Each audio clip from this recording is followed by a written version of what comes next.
I may not have big muscles like John Cena, but you know what? I'm flexing anyway because it's time to give my Elimination Chamber predictions, and I'm very hyped for the show because I can't wait to see that crowd in Australia. I believe the international crowds are just spectacular to watch, and I love how the show is structured. I've seen a lot of people be upset by it because there's only 4 matches and, one segment, but this was the Elimination Chamber card last year. They had 5 matches on the show last year, and the Chamber last year was pretty good, so I don't see any reason to not be happy about it, especially the 4 matches they have. They look great. So let's dive into the Chamber matches first, man. We're going to start with the women's. I love the lineup, man. This is absolutely an incredible lineup for this Chamber match. You have some Raw superstars, some SmackDown superstars, which still don't make sense to me, even though Nick Aldis and Adam Pearce have that agreement, but I just feel like SmackDown superstars should not be fighting for Raw titles and, vice versa. That's just how I feel when you have a brand split, but it's whatever. I'm still looking forward to this match. I think it's going to be great overall.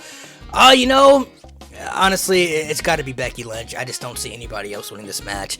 I think Raquel coming back. I think her feud's going to be with Liv Morgan. They used to be that tag team, and I know some people, especially the Liv fans, wanted her to win this match to face Rhea, but I never believed that Rhea was going to, face Liv at WrestleMania. I think they've been building up Becky and Rhea for quite some time because they never had the interaction one-on-one match on the main roster. It's a WrestleMania-type match right there, and I think Liv and Raquel are going to have their kind of feud. Hopefully, Liv can turn heel and bring out some more character because I really like to see that from her, and everybody else thinks is going to shine. I think Tiffany Stratton's going to look incredible, Naomi as well. I think everybody in this match is going to play their part and just do absolutely phenomenal. I can't wait to see this match. The men's Elimination Chamber is very unique because if you notice, there is literally one Raw superstar in this match, and that's Drew McIntyre. Everybody else in this match is on SmackDown. Everybody else in this match is on SmackDown, which is kind of crazy. So, Drew McIntyre is the favorite to win. I don't know though for me, man. I'm kind of feeling Randy Orton, I'm not going to lie. Only because I feel like Randy Orton doesn't really have any direction going to WrestleMania right now. He's not a part of any stories. He doesn't really have a clear-cut path. And if they wanted to do a big swerve, you could do Randy and Seth at WrestleMania and maybe find Drew McIntyre to get another way into WrestleMania. Maybe taking that Money in the Bank, which I kind of, dropped a video on that. Go check it out. I mean, this is kind of how I'm feeling. I don't know. Drew McIntyre probably is going to win, but to be different, I'm going to say Randy Orton, man. I'm going to be a little bit different here. I think LA Knight and Logan Paul are going to have their interaction along with Kevin Owens. I honestly think we're probably going to get a fatal 4-way match between Logan Paul, Kevin Owens, AJ Styles, and LA Knight at WrestleMania for the US title because they all kind of have their interactions. Kevin Owens still wants to fight Logan Paul. AJ Styles kind of has a little animosity towards LA Knight, and LA Knight, obviously we believe he's going to go after the US title, so I think we're going to get that fatal 4-way match. Bobby Lashley being this match is dope as well, so I'm fine with the lineup, but I don't know, man. Drew being the only Raw superstar is kind of, a little wild to me, and I kind of feel like they may go a different direction because I don't think Drew has signed an extension yet with WWE, so I don't think they really know whether or not he's staying or going, so I'm kind of thinking Randy Orton might get the upset win here. The disrespect I've been seeing for this tag team match is crazy to me. This tag team match is going to be match of the night. It's going to steal the show. I'm calling it right now.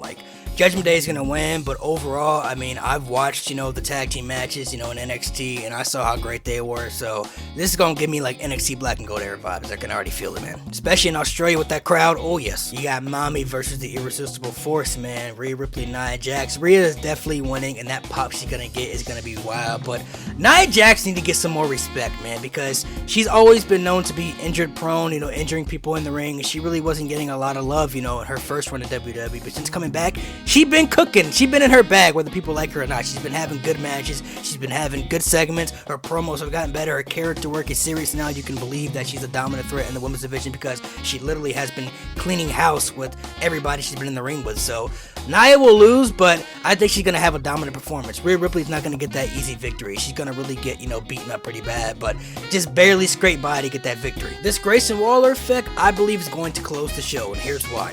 I don't think Cody Rollins and Seth Rollins are going all the way to Australia just to say hi to everybody and do nothing that's not important to any storyline segments now. I think Cody Rhodes and Seth Rollins are being advertised to get the fans more hype because they're two of the biggest stars in WWE, and obviously Seth with the bad knee can't compete right now. We know Cody's going to WrestleMania in the main event because he won the Rumble.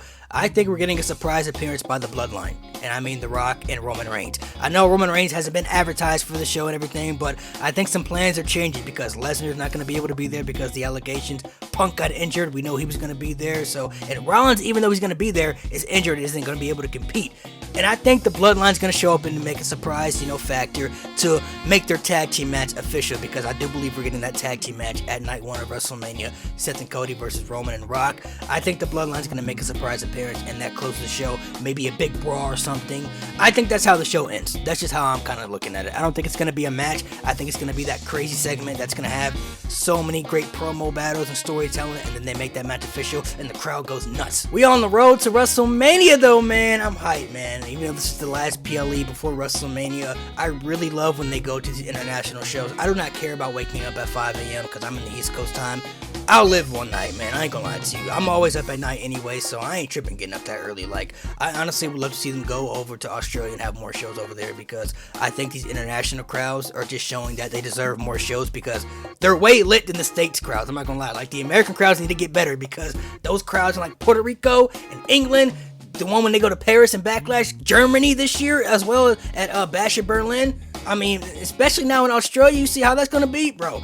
They need to start having more shows over there, man, because then the international crowds making, the States crowds where I live in America look kind of weak. I'm not gonna lie to you.